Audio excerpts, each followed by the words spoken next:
princezna, pan král, pan vypravěč a pošup. A princ. Tedy. No jo, tak.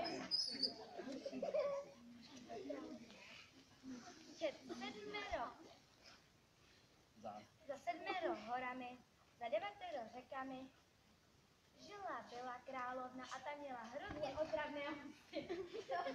Matko, ovaž mi něco k obědu, už jsou zas hladné.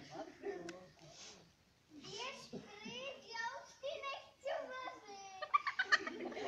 Já si budu muset sehnat někoho novýho. No, tak běž si někoho jinýho sehnat. Přišel a cestou potkal roztomilé růžové pracháčky.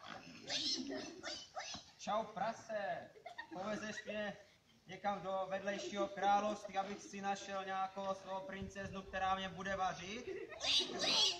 Super, díky. Tak to asi hnedka u stelu, jedem.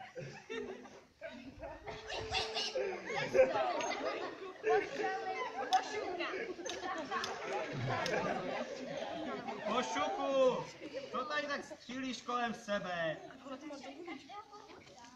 Ty pošuku, když tě nezastřelíš, tak tě taky nezabiju. Ale já to biju.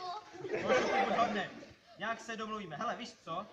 Řekni mi, kde je tady cestu do nejbližšího království. Ne, víš co?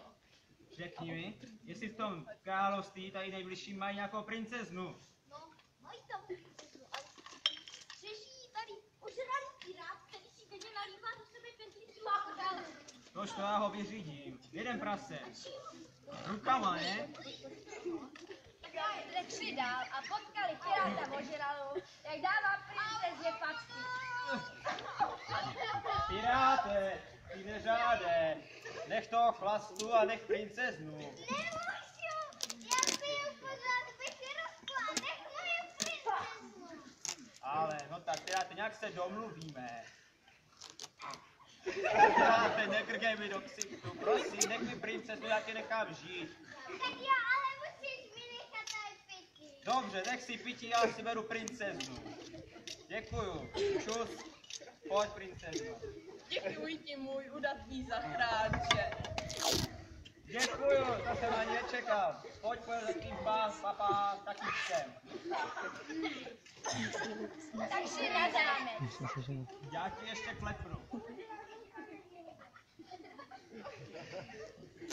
Ten, vyřízeno, piráte začíná. Ahoj, dceru.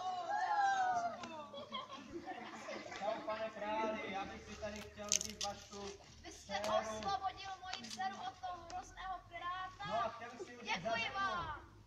No ale tak to nejde, to ani omlem. Pane králi, prosím. Pošuku, vyřeš to nějak. Cože? Co to je? Ne, nezbouram. Začít, počkej, pošuku, to mě ještě pracně, jak mě to jest. Děkujem. A tak žili šťastně.